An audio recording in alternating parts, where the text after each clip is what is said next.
olá Floripa, olá Brasil, olá mundo, eu estou aqui, André Patunas, e este é o programa Vida Inteligente, trazendo hoje um tema de psique. Oh, que bom a gente falar de psique, né? E é muito bom a gente falar exatamente nesse instante do mundo, do planeta, em que acho que está acontecendo coisas com as pessoas que, quer queira elas ou não, acontece. Não tem opção. Eu não posso deixar, por exemplo, de sentir o que está aí vindo para mim, pô. Não tem jeito. Eu vivo num planeta, somos todos um, o que vem para um, vem para todos. Cada um absorve isso aí do jeito que lhe como é que se diz, inteligível, digamos assim. E hoje eu trago alguém que lida com isso e que pode explicar as minhas questões, né? Vou fazer as questões, como eu sempre faço, questões de leigo, né? E deixo para o profissional da área poder responder. Então, eu trago aqui a querida amiga e irmã Mônica Belotto, que ela é psicanalista e faça a sua descrição. Como é que você está, Mônica? Tudo bem? Olá, Grego, prazer, muito obrigada novamente por me convidar para vir aqui no seu programa. Eu sou advogada, eu sou psicanalista e estou graduando em psicologia forense e tentando entender a conduta do homem médio na sociedade, mais um pouquinho, né? E o que eu tenho para te falar? Vai. A tua proposta para mim. Não, então a tua proposta é seguinte, sobre. Deixa eu abrir aqui, aí eu deixo a bola para você. O que está acontecendo? Eu posso falar Então, por mim, né? Eu não consigo sentir pelos outros, então eu estou falando por mim. A gente percebe que hoje, aquela história que se falava, é muito. Maionese, toda maionese tem fundamentação, porque tem ovo, pode ter ovo podre, mas não interessa. Então, sempre se falava assim de separar joio do trigo, as pessoas não vão mais poder esconder como elas são verdadeiramente, elas vão se parecer tudo isso aqui, e isso é perceptível, como eu disse no começo, no solo aqui, quer queira ou quer não, está acontecendo com todo mundo. Tem gente que nem sabe o que está acontecendo, está mais perdido do que não sei o quê. E eu percebo que esse conflito é o confronto que eu dei o título para esse nosso papo de hoje, confrontando a si mesmo, porque é um confronto. Eu vivo me confrontando, além de falar sozinho, que é uma prática que eu gosto muito, né? Eu me ouço, aprendo comigo, eu estou me confrontando, porque tem coisas que eu não aceito mais, que eram minhas. Veja só, vocês devem entender o que eu estou falando. Eu, dentro de mim, que nem a história dos dois lobos, que falam que você tem dois lobos dentro, né? Então, tem alguém se enfrentando aqui. É eu comigo. E isso aí não é fácil. Não é fácil, porque você fica... Às vezes você ri, às vezes você fica doido da vida. Então, é isso. Como... Claro que nem todo mundo vai procurar um profissional da área para saber o que está acontecendo com ele. Então, o que a gente vai fazer aqui hoje é dar uma ferramentazinha para as pessoas sentirem e depois discernirem e fazer o que elas bem entender, ou procurar um profissional, ou fazer uma autoavaliação e aí seguir em frente. Então, eu não sei se você está passando pelo que eu estou passando, né? E sinto que os outros também estão passando, porque você vê os resquícios em termos de... Cada um reage da sua forma. Violência, tristeza, depressão, N coisas. Então, e isso a gente precisa se ajudar e precisa de ajuda. Então é isso. Agora, já que eu apitei o jogo agora, dei início à partida, passo a bola para você. Vai lá, divirta-se. Eu me alonguei, Grego. Né? Então, novamente, prazer estar aqui. Não, eu estou te ouvindo e compactua aí da sua opinião, né, sobre o que acontece. Então, é o seguinte, acho, Grego, a gente pode procurar essa resposta em diversas fontes, né? Então, o mais comum é o pessoal procurar em fontes místicas, em meditação, yoga, sempre procurar uma resposta de quem é o seu dragão do umbral, né? O que é aquilo que de ruim pula em você? Então, existe um conceito no direito, e eu vou trazer isso para você, que é o conceito do homem médio. Quando você vai viver em sociedade, quando você constitui uma sociedade, você vai criar normas de conduta,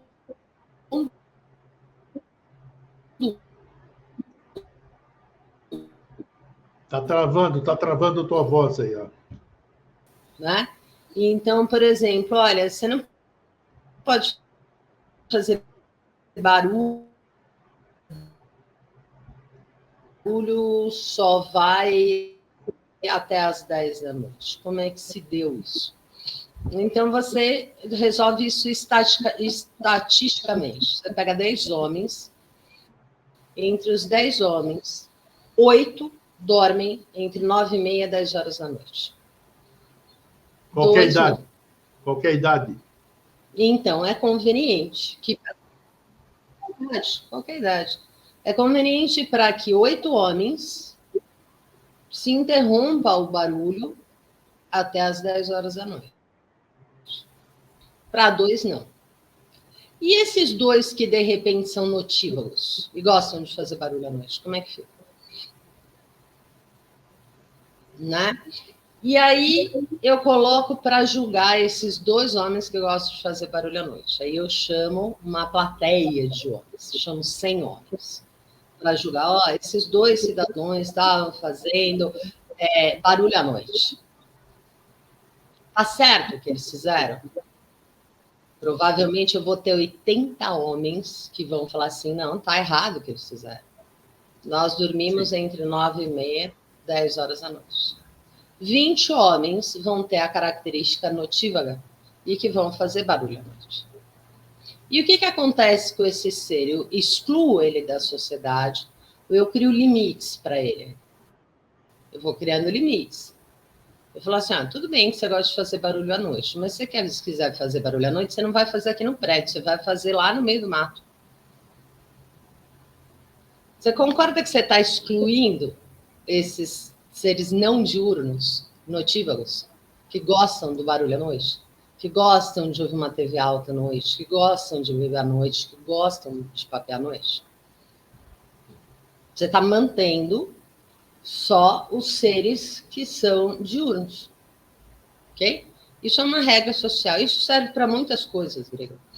Então, esse padrão abstrato do homem médio sempre coloca o homem médio com aquele dever de cautela, aquele dever de cuidado para a integração social com o outro. Isso é muito usado para a tipificação de crime.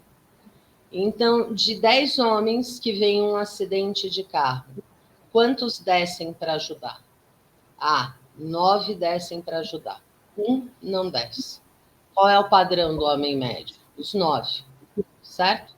Esse 1, ele está contrário à regra. Aí vai saber por que ele não desceu para ajudar. E tudo isso é uma questão de você entender como são criadas normas sociais. Geralmente, as normas sociais, elas são ditadas por uma cultura em que a maior parte das pessoas tem um hábito de agir de uma determinada forma. Certo? Elas fazem a coisa igual. E as pessoas que não fazem a coisa igual são marginalizadas. Elas saem daquela conduta social. E como é que isso acontece nas pessoas? Isso é passado de geração para geração. Então, quando a gente é pequenininho, você nasce no seio de uma família brasileira, você é uma bolinha de energia. Pensa assim. E aí você é uma bolinha de energia correndo pela grama, se sujando, fazendo bagunça. Aí, quando você volta com a tua roupa toda cheia de barro, a sua mãe olha para você e fala, e agora? Você sente automaticamente que o se sujar é impróprio. Que eu não vou ser o lindinho da mamãe quando eu estou me sujando. É isso mesmo. Aí eu pego o sentimento do sou impróprio e coloco numa sacolinha.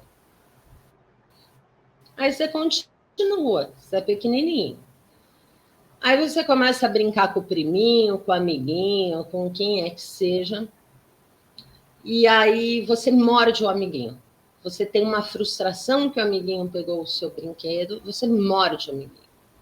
Ao invés de alguém ensinar você a lidar com a frustração, alguém vai chegar perto de você pequenininho, e vai gritar, isso é muito feio, você não deveria ter mordido o amiguinho, você não deveria ter feito isso. E aí você faz o quê com essa frustração? Joga na sacola, tá? Então você já tem na sacola a história da criança que não é mais a lindinha da mamãe, porque sujou inteira. E agora uma criança que está sendo altamente reprimida quando demonstra sua frustração. Você joga na sacola a frustração. E a que preço você está retendo essa frustração? Você é impotente perto de adultos que gritam com você. Você está jogando lá na sacola. Aí você vai crescendo, vai para a escolinha. Na escolinha, quando você sente raiva, você puxa o cabelo do amiguinho, morde o amiguinho. Aí vem a tia. Já não são mais os pais. Aí são as figuras representativas e hierárquicas superiores que vão te repreender.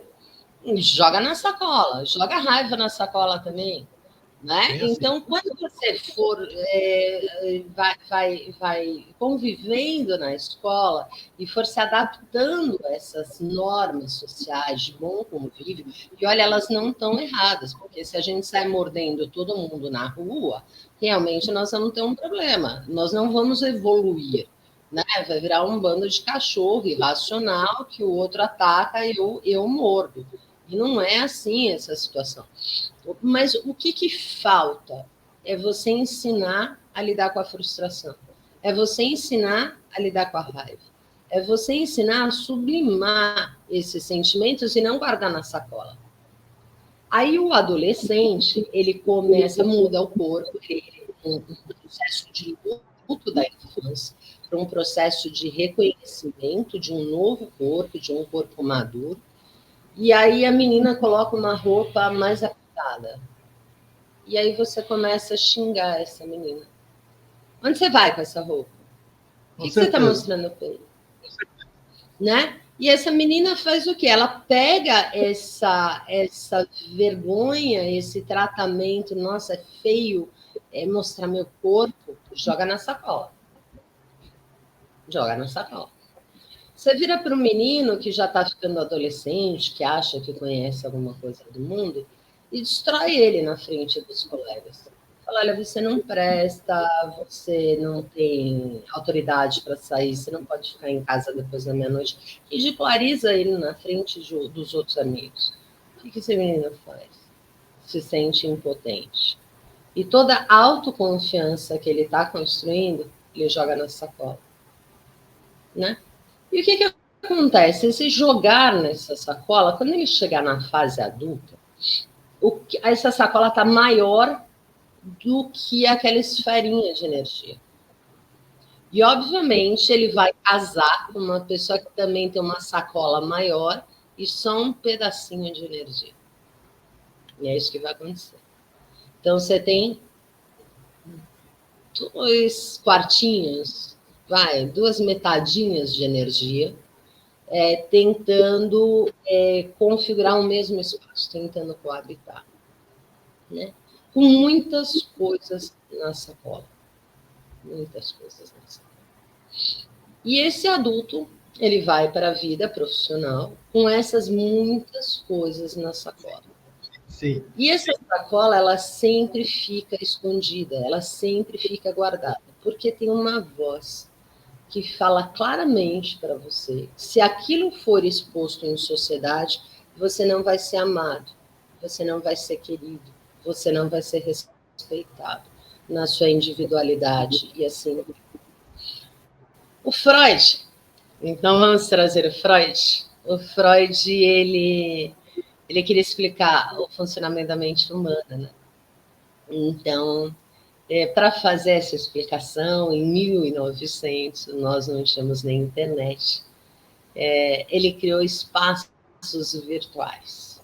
Espaços virtuais na mente, não tem um local específico em que fica isso no cérebro. tá? E ele chama de primeira tópica, e ele vai chamar esse corpo de desejos. O que é esse corpo de desejos? Aquela esferinha que está correndo, aí tem uma frustração, morde o amiguinho, tem raiva, puxa o cabelo.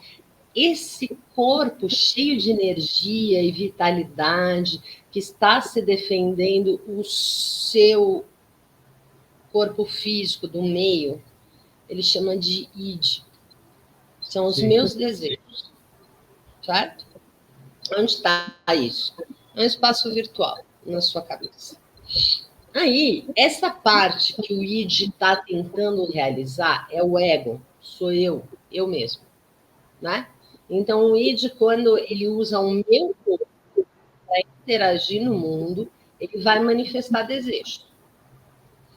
E aí, você quer ver uma coisa muito comum que acontecia? A gente saía com os nossos pais quando eram pequenos, pelo menos eu saía com os meus, né?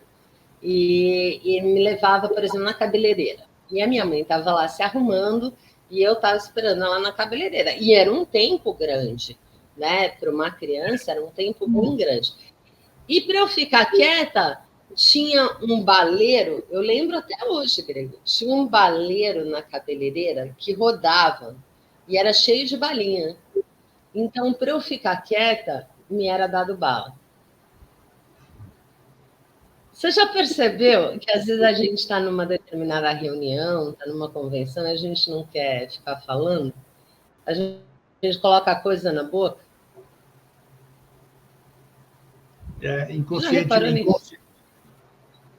Inconscientemente a gente faz Você isso vai mesmo. colocando coisa na boca.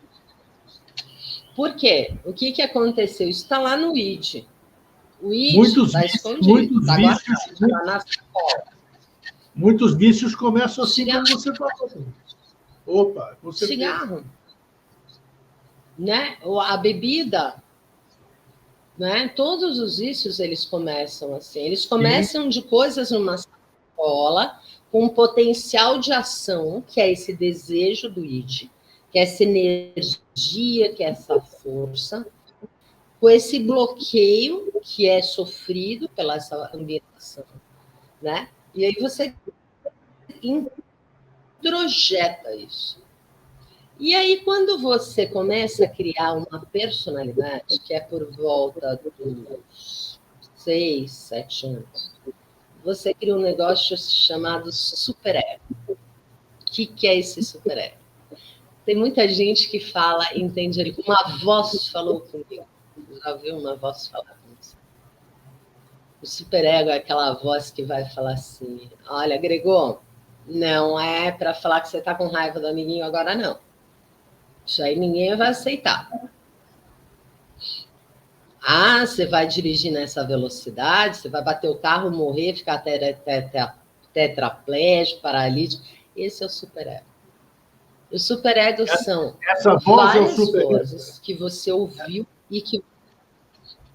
Essa voz é o superego. Esse anjo da guarda, esse ser é o superego. Né? Então, ele vai falar, ele vai te dar bronca. Né? Ele vai falar assim, você não está percebendo, você está comendo demais, você vai infartar, você vai ter problema, para de comer isso tem muita gordura. De onde ele tira essa informação? De onde ele tirou essa informação? Vamos dizer. De tudo que você ouve dos outros e finge não ouvir. Tá. Ele está guardando. Tá. Então, provavelmente, quando você era pequeno, tua mãe estava fritando bolinho antes do almoço, e toda criança faz isso. A mãe está fritando bolinho, está fazendo alguma coisa, a criança morrendo de fome, já deu, já passou o horário do almoço. Aí a criança vai lá e pega o bolinho. E a mãe fala assim, não come, senão você não vai almoçar. Ela não é. Não come, senão você não vai almoçar. E aí você se repete isso. Ou você está na escola, você está tendo uma aula, o professor fala, quem toma muito refrigerante, fica gordo, morre. Você guardou essa informação. Aí você está tomando refrigerante, ao invés de você tomar o refrigerante com o id, com aquela coisa da criança, não. Você está tomando refrigerante com o superego. Entendeu? E quem é quem realiza os desejos, Grego, é o id, não é o superego. O superego, ele é excelente, ele existe, porque se ele não existisse, a gente morria, tá? O superego é aquele cara que você chega na ponta de um prédio, de um apartamento, de uma varanda, você olha para baixo, dá um impulso de se jogar. Isso chama protopercepção, não é que você é suicida, é a questão do seu centro de gravidade. E aí você olha, o superego fala assim, sai daí. Você sai. Você está mexendo com alguma ferramenta, algum instrumento perigoso. Então, por exemplo, com uma tico-tico. Você fala, olha o dedo. O superego está te avisando. Fica atento. Você está dirigindo um carro, você vê que a tua velocidade está alta, o superego fala, ó, velocidade alta, atento. Presta atenção, direita, esquerda, atrás, frente. Esse é o superego. E aonde é essa voz do superego? São todas essas tias, pais, mães, avós. São esses anjos da guarda. Interessante. Né? Aí o Freud ele vai criar uma segunda tópica que também está em espaços virtuais entrelaçadas com o id, com o que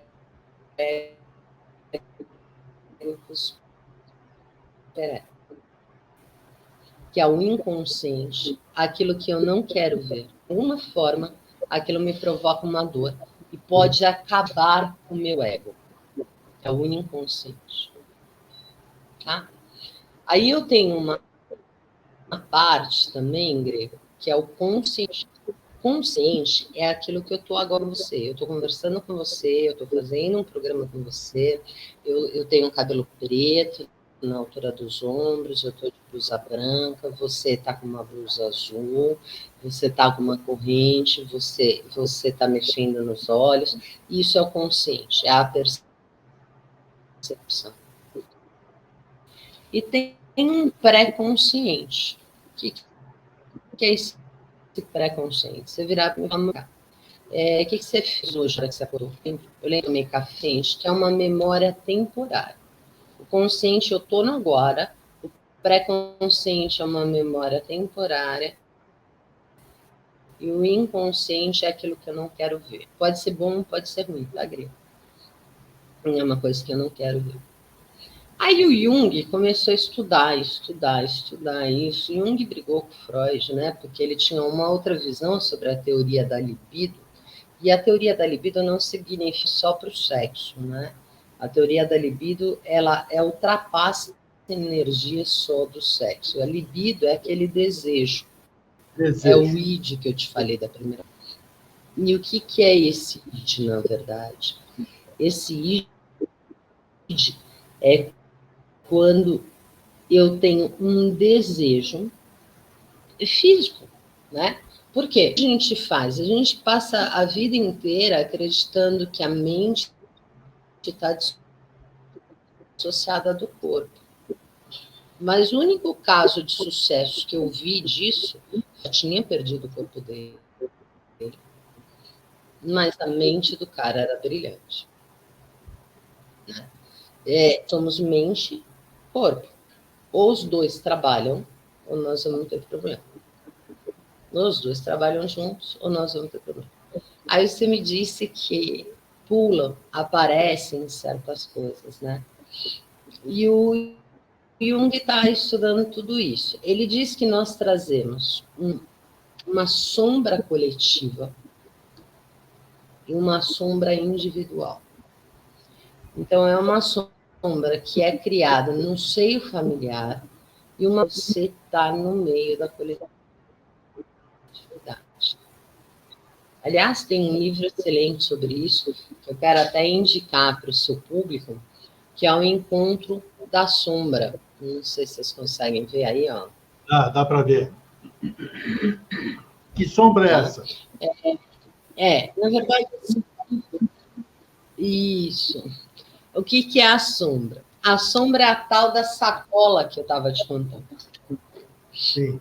Sim, na mitologia, nós trazemos muito isso, né? da mitologia greco-romana, na mitologia eles chamam isso de dragão do umbral, nas portas do umbral, né? Quais são as portas onde está essa sacola, né? Tanto que a gente traz com a gente um arquétipo conhecido, que é a jornada do herói. O que é a jornada do herói? Esse herói, ele nasce sempre filho de um rei e de uma rainha. E qual é a percepção que a criança tem quando ela é pequenininha do pai e da mãe? O pai e a mãe são verdadeiros heróis, né?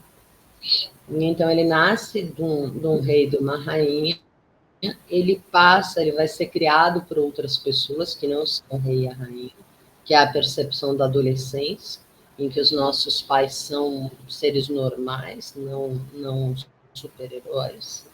E aí ele sai numa jornada. O que é essa jornada? É uma jornada de construção da personalidade, né?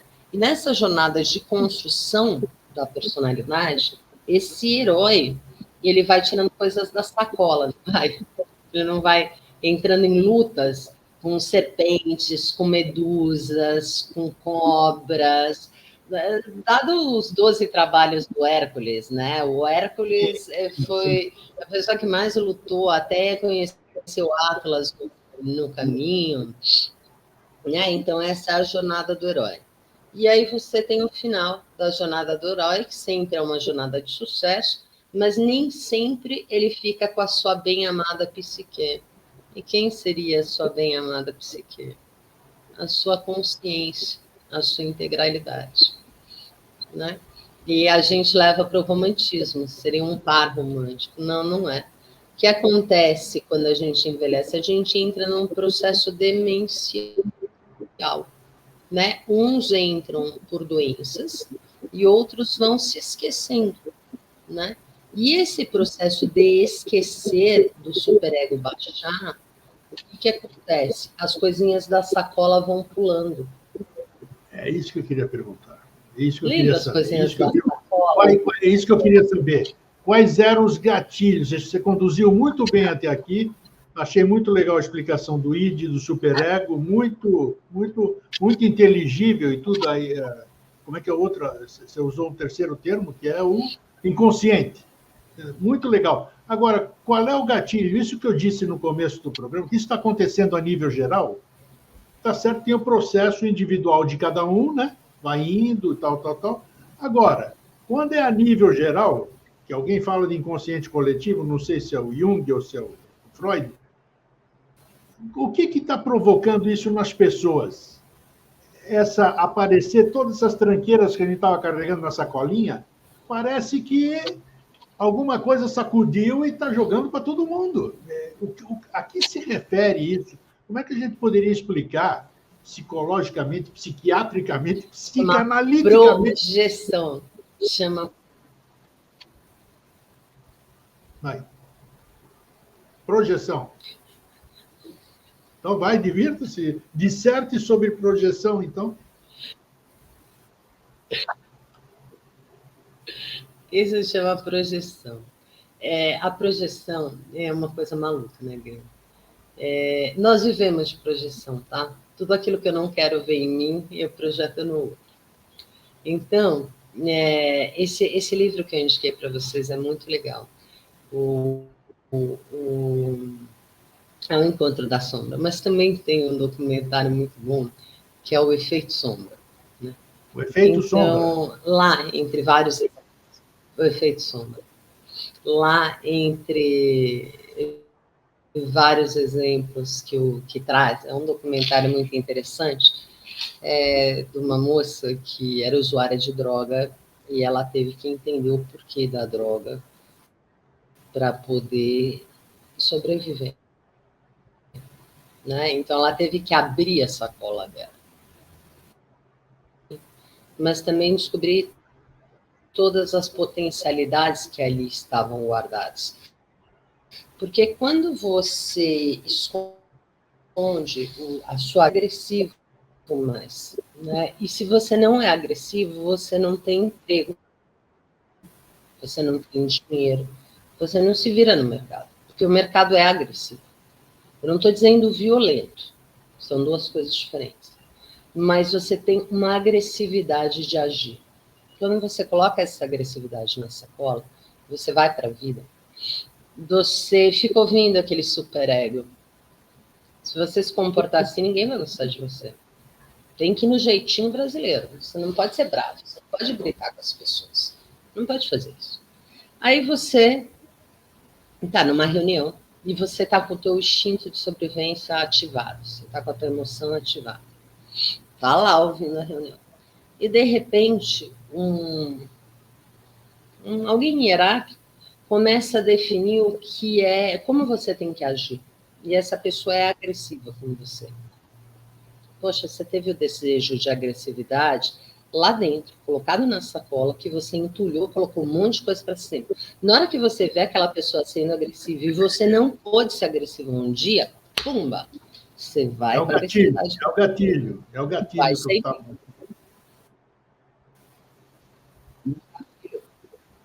É o gatilho. Nesse filme também traz uma coisa muito interessante sobre prostituição. Muito interessante, isso a gente observa. A prostituição, ela, apesar de ser a profissão mais antiga do mundo, ela sempre foi uma profissão muito cheia de tabus, né? Mas ela sempre existiu, os cabarés sempre existiram, as traições familiares sempre existiram, sempre existiu tudo isso. Provavelmente tem a história de um político americano que ele combatia a prostituição. Ele fechava cabarés, ele fechava casas noturnas, tudo aconteceu com ele. Aí foram estudar, tirando o documentário, a vida desse político. Quando ele era adolescente, ele tentou entrar num prostíbulo e se divertir com as mulheres e foi barrado. Ele era menor. Isso colocou nele um desejo daquilo tão grande e, ao mesmo tempo, um sentimento de impotência, de não poder adentrar aquele lugar para se divertir, que causou nele um verdadeiro furor. E se você perguntava para ele conscientemente, falava assim, mas por que você quer combater a prostituição? Qual é o seu moto, né? Ele não lembrava conscientemente que quando ele tinha por volta de 11, 12 anos, ele tentou entrar no prostíbulo. Então, esses são os gatilhos. Na verdade, sempre o gatilho está fora. O que puxa você é fora. E como nós somos seres sociais, quando você está ali, está fora, você vai pegar. Como é que você não desenvolve, como você não confronta a si mesmo? Virando um asceta místico.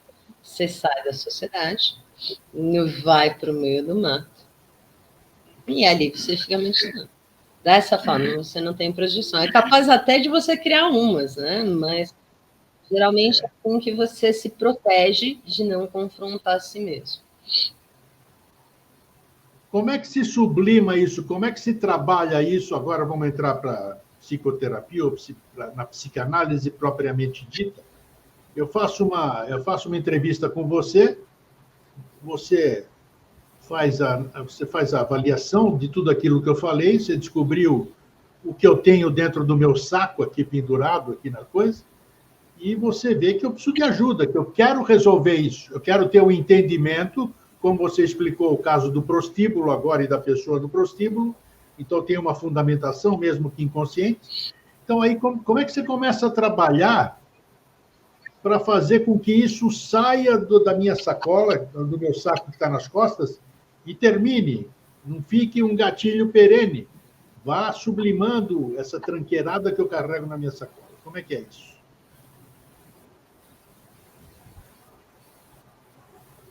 Então, Grego, na verdade, o Jung trabalhava com associação livre de palavras, tá? Tudo se completa. O Jung trabalhava com associação livre de palavras. Então, ele falava uma palavra, gatilho, dá uma palavra, por exemplo, um gatilho, né? E falava para o paciente assim, eu vou falar uma série de palavras para você, você me dá os adjetivos. Então, vou dar um exemplo. Cavalo. Primeira coisa que vem à tua mente, qual é? Força.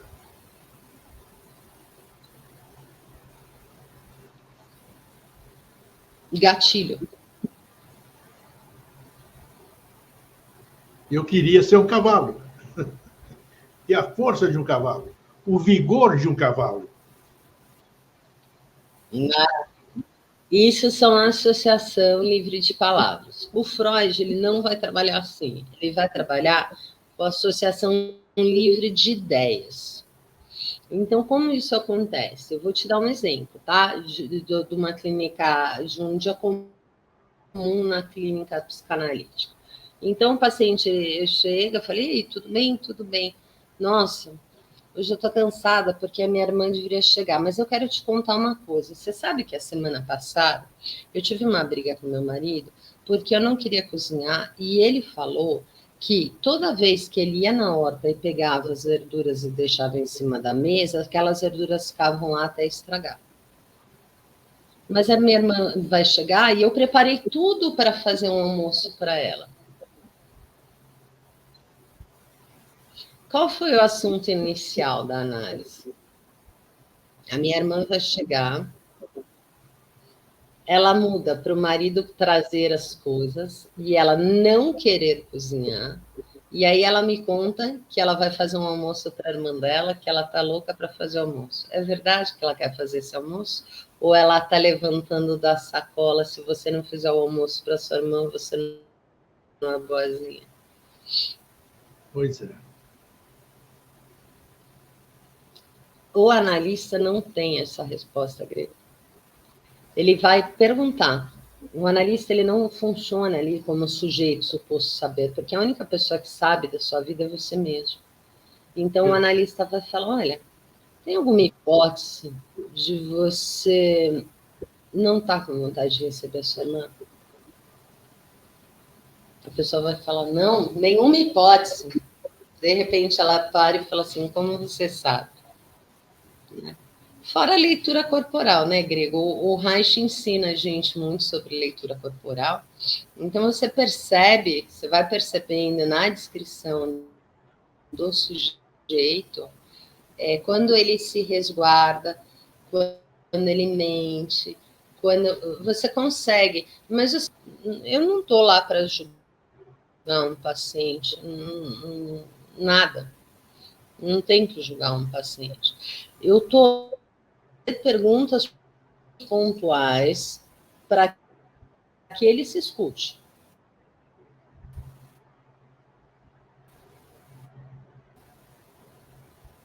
E eu não estou lá para trabalho de muito amor, Grego, onde você empresta o seu inconsciente. Porque o meu inconsciente também tem uma boa sacola. Né? Ele traz uma boa sacola.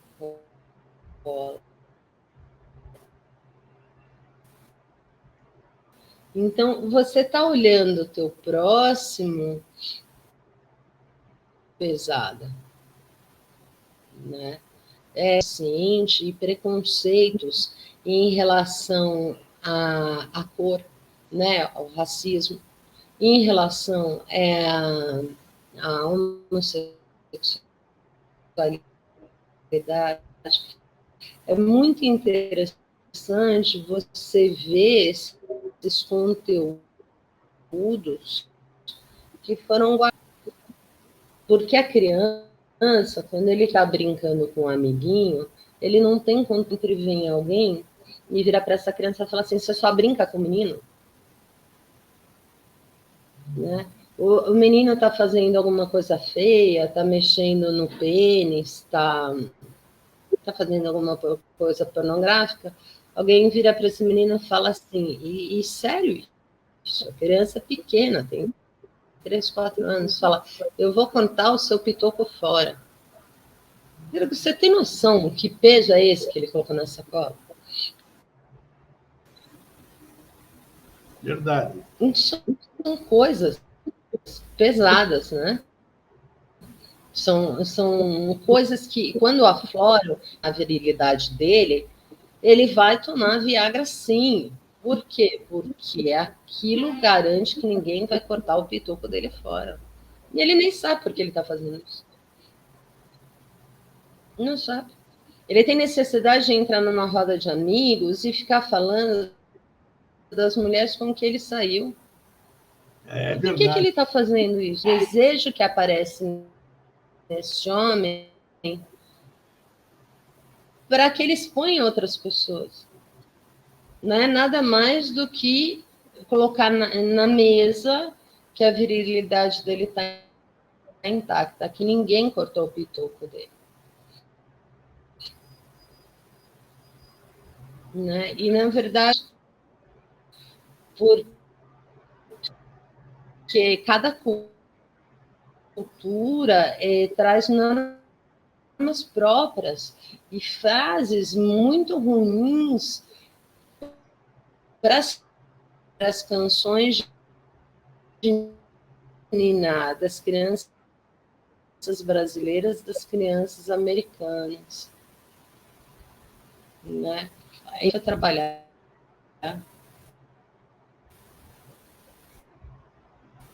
A mamãe está na roça, o papai foi trabalhar.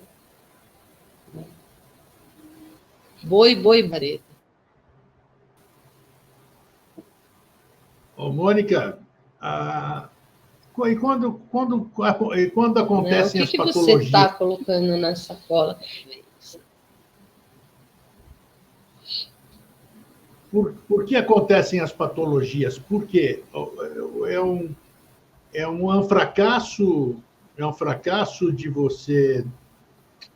Qual o motivo da patologia? Daquilo lá tudo, dessa sacola, as coisas que estão na sacola se transformarem em patologia. Das doenças, né? Das loucuras. Na verdade, Grego, a sacola abre. Tá? A pessoa não aguenta mais, ela colocou tanta coisa na sacola, e essa sacola rompe. E aí ela cria uma realidade interna muito pesada. E ela precisa extrapolar, ela precisa colocar essa realidade para fora. Ela não aguenta mais, né? E aí o que você faz? Que você faz? Não, mas o que tem sido feito? Tem medicado, né? O que você faz na hora que você medica? Você estabiliza o sistema nervoso central para que a pessoa não tenha emoção. Porque quando essa sacolinha explode, as emoções explodem também. Tudo aquilo que você sentiu está na sacolinha. Não se perdeu, Grego. Está na sacolinha. Que essas pessoas Né? geralmente. E aí as pessoas. Qual é o certo de. Elas têm um olhar vago, são frias. Parece que, né, é estranho.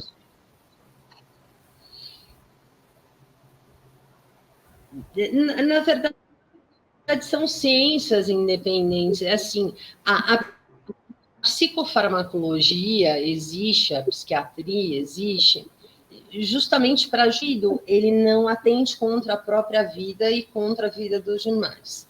Então, ela existe para fazer uma anestesia paliativa em que impeça o indivíduo de se machucar e machucar os próximos, machucar a família, os parentes. E essa é a psiquiatria. A psicologia, ela vai estudar com o indivíduo junto, né? Um trabalho homem-corpo. Junto com o indivíduo, por que você guardou todas essas coisas na sacola? Olha, quando você guardou essa coisa na sacola, você tinha 7 anos, mas agora você está com 50, já dá para tirar da sacola. Você consegue enfrentar esse sentimento. E vai trazendo aos poucos isso. Né? Esse é o trabalho da psicologia. Existem outros trabalhos fantásticos também, que são as práticas integrativas do SUS, que é a aromoterapia, a bioenergética, a acupuntura. Tudo isso vai fazendo que o sujeito tenha a percepção das neuroses cristalizadas no corpo dele. E ele vai sublimando tudo isso, porque tem coisa na sacola grega que não faz o mínimo sentido mais. Né? Essa história que eu contei do menino que falava para ele, vou cortar seu pitoco, não faz sentido para um pai de família. Não faz mais sentido. Ele já tem filho, ele já tem uma esposa, ele já está estabelecido. Ninguém cortou nada. É uma fantasia, né? Então, isso é muito importante. Isso é questão de análise, isso é uma questão de psicanálise. Eu acho que a psicanálise cuida bem. E o importante da psicanálise não é o que você fala. Você tem que se escutar. Né? Então, você falou no começo do nosso vídeo, você falou, eu converso muito comigo. Isso é uma prática extremamente saudável, não tem nada de louco nisso. É porque é onde você se ouve. Não tem coisa mais importante do que a gente se auto-ouvir, sabe? A gente ouve muitos outros, a gente deveria mais se ouvir.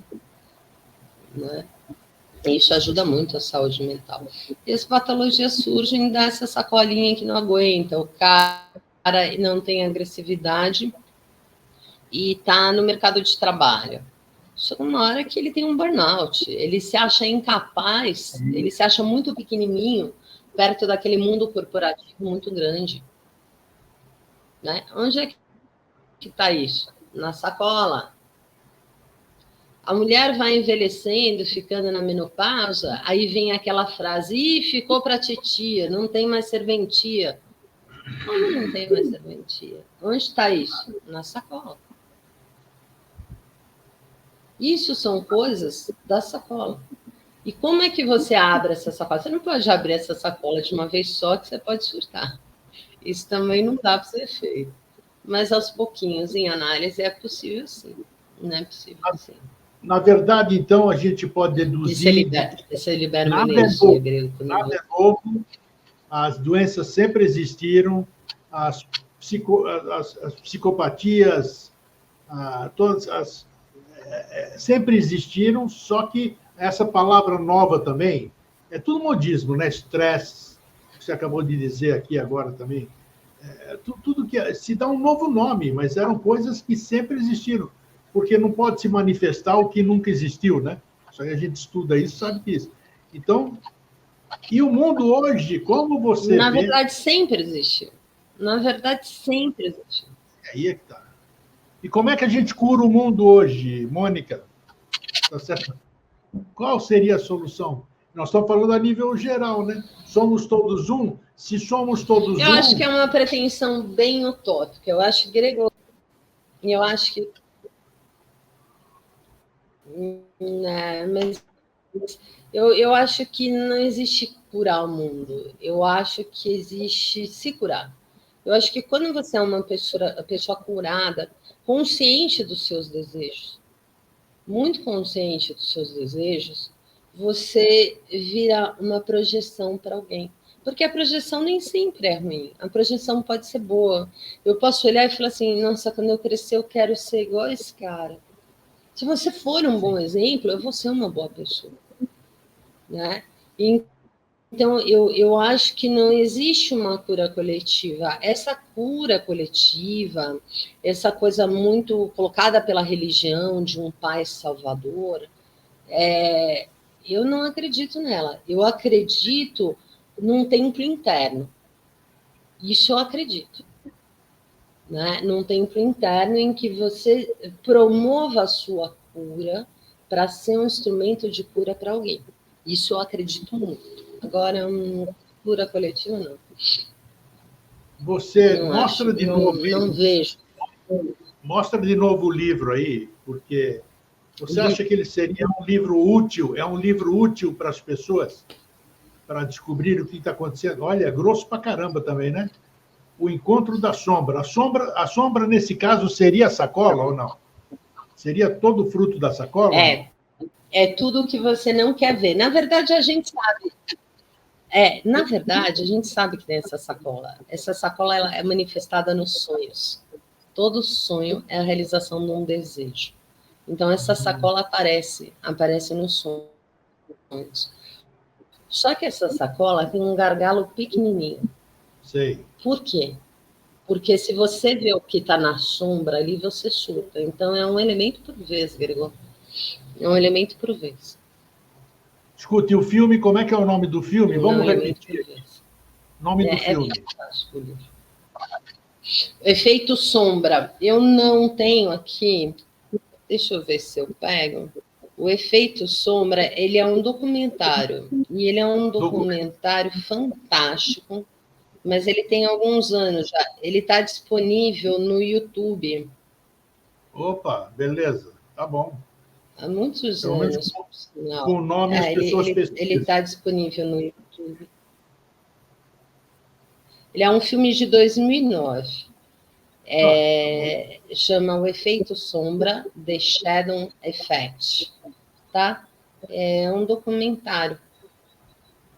Ele é muito bacana. Eu acho que deveria ser assistido por todos. A sombra geralmente é aquilo que a gente tem, está bem escondido.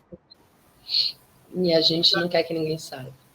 Que às vezes, olha só, nós estamos falando sobre isso, e às vezes a solução que a gente precisa, né?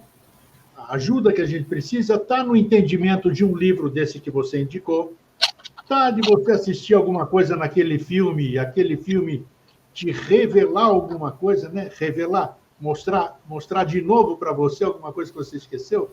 Então a gente tem que estar atento a todas as oportunidades que nos são dadas, vamos dizer. Os nossos mestres diários na rua, no trabalho, nas conversas, tudo isso aqui, são todos mestres. Então a gente tem que estar atento a isso tudo, né?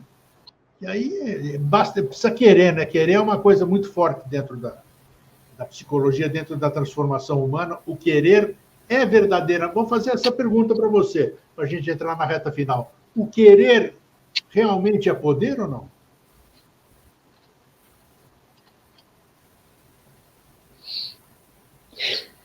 Eu vou te dar uma resposta filosófica. O que eu quero nem sempre é o que eu desejo. Opa, explica. Agora vai ter que explicar. O que eu quero nem sempre é o que eu desejo. Na verdade, Grego, às vezes a gente deseja, e isso é muito complicado explicar, porque às vezes você deseja ser o super-herói. Só que para que você seja um super-herói, você tem que trazer sofrimento para a sua vida para você sair como vitorioso. Sim. Parece muito maluco esse movimento do cérebro, né? Mas, às vezes, a pessoa passa sofrendo a vida inteira porque ela quer ser o lindinho da mamãe e o lindinho do papai. Eu poderia pegar figuras públicas que já faleceram e trazer como exemplo, mas eu acho que eu mexeria em tantas crenças do seu público, eles iam odiar o meu vídeo. Mas, mesmo assim, eu vou tentar. Por que o Chico Xavier fez o que fez? Porque alguém se coloca em tanto sofrimento e abnegadamente quer cuidar das pessoas. O que essa pessoa deseja? Pensa no desejo. Né? Madre Teresa de Calcutá, mesma coisa. Pensa no desejo. Por que ela fez aquilo? Por que ela ajudava inúmeras pessoas e ela esquecia dela mesma? Por quê? Onde é que o instinto de preservação dela abre espaço para ela abnegadamente ajudar os outros? Onde está esse descompasso? Então, o que eu te falo é o seguinte, que a gente nem sempre quer o que a gente deseja. Na verdade, o nosso desejo é ser o lindinho da mamãe, o lindinho do papai. Esse é o desejo. Não necessariamente eu quero ajudar um monte de pessoas. Mas eu descobri que para eu ser lindinho do papai e da mamãe, eu preciso ajudar um monte de pessoas. Eu acho que devemos, uma coisa que eu não abro mão, é honrar os pais. Honrar. Entendeu? Agradecer de você ser uma boa pessoa, porque nós tivemos, ainda bem que nós tivemos honrar uma formação. Pai e mãe, não repetir pai e mãe. Perfeito, honrar pai e mãe, exatamente. Aquilo é o teu berço, né? Tudo. Você é reflexo daquilo lá dos seus pais, quer queira ou quer não. Você é Mônica, 50% pai, 50% mãe. Eles te deram a vida. Sem eles, você não existiria. Todo mundo, por pior que seja o pai, pior seja a mãe, é 50% pai, 50% mãe. Honrar pai e mãe sempre. Mônica, a sua dica, vamos dizer, para o momento, que momento de atribulações, de incertezas, de medos, de uma série de coisas. Você, como psicanalista, o que você diz aqui para quem está nos assistindo?